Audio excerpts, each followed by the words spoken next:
kita mengenal penyakit mulut dan kuku atau PMK. Penyakit viral yang sangat menular dan menyerang semua hewan berkuku belah atau genap, seperti sapi, kerbau, babi, kambing, dan domba.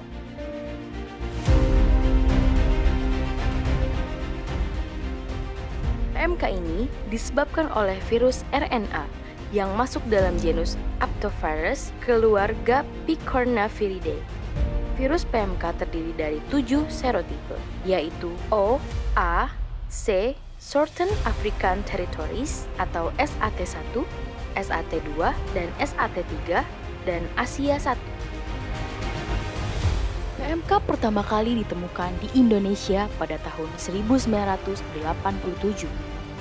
Penyakit ini masuk melalui importasi sapi perah dari Belanda dan beberapa kali mewabah. Kemudian, di tahun 1983 merupakan wabah PMK terakhir di Pulau Jawa dengan melakukan pemberantasan vaksinasi massal. Setelah itu, pada tahun 1986, melalui deklarasi secara nasional dan diterbitkannya Surat Keputusan Menteri Pertanian, Indonesia dinyatakan bebas PMK. Lalu, pada akhirnya, pada tahun 1990, Indonesia diakui bebas PMK oleh Badan Kesehatan Hewan Dunia atau OIE, tercantum dalam resolusi OIE nomor 11 tahun 1990. PMK ini masih tergolong penyakit endemis di sebagian besar negara-negara kawasan Timur Tengah, Afrika, Amerika Selatan, dan Asia. Di Asia Tenggara, contohnya terjadi di Kamboja, Laos, Malaysia, Myanmar, Thailand, dan Vietnam. Inilah beberapa potensi jalur masuknya PMK yang dapat diketahui melalui pemasukan ilegal hewan rentan PMK, pemasukan ilegal produk hewan rentan PMK, sisa makanan dari transportasi internasional, produk hewan rentan PMK yang dibawa oleh turis, vomits dari negara tertular.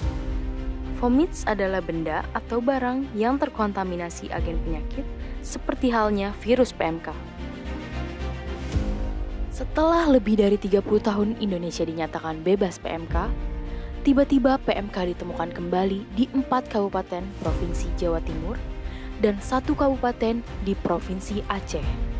Pernyataan ini telah diterbitkan dalam Surat Keputusan Menteri Pertanian Republik Indonesia pada tanggal 9 Mei tahun 2022.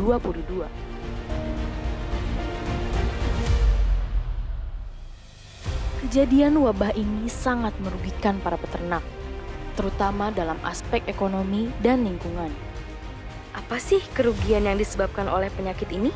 Di antaranya, penurunan produksi susu, kematian mendadak, keguguran, infertilitas, penurunan berat badan, hambatan perdagangan, hingga hambatan ekspor. Sebagai bentuk kewaspadaan, yuk kita kenali tanda-tanda klinis penyakit mulut dan kuku. Di antaranya, dapat kita temukan lepuh yang berisi cairan atau luka yang terdapat pada lidah, gusi, hidung, dan teracak atau kuku hewan yang terinfeksi. Hewan tidak mampu berjalan atau pincang, mengeluarkan air liur yang berlebihan, hingga hilangnya nafsu makan. Perlu diperhatikan, hewan yang tertular PMK dapat mengeluarkan virus pada cairan vesikel, air liur, susu, air seni, dan kotoran. Virus ini dapat dikeluarkan 1-2 hari sebelum hewan menunjukkan tanda klinis. Virus PMK ini dapat ditularkan ke hewan lain dengan 3 cara. Yang pertama, kontak langsung antara hewan yang tertular dan hewan yang rentan. Kedua, kontak tidak langsung melalui kontak dengan virus pada manusia, alat dan sarana transportasi, akibat kontaminasi dari peternakan yang mengalami wabah PMK. Ketiga, penyebaran melalui udara, utamanya babi, dapat menyebarkan virus dalam jumlah yang sangat banyak ke udara melalui aktivitas bernafas. Perlu diketahui, penyebaran PMK melalui udara bisa terjadi hingga mencapai radius 10 km.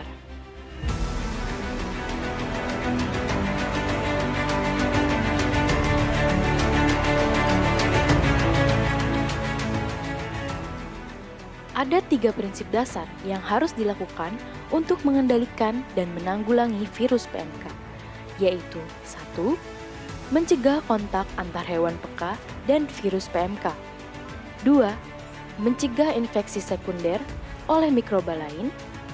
3. Meningkatkan resistensi atau kekebalan hewan peka.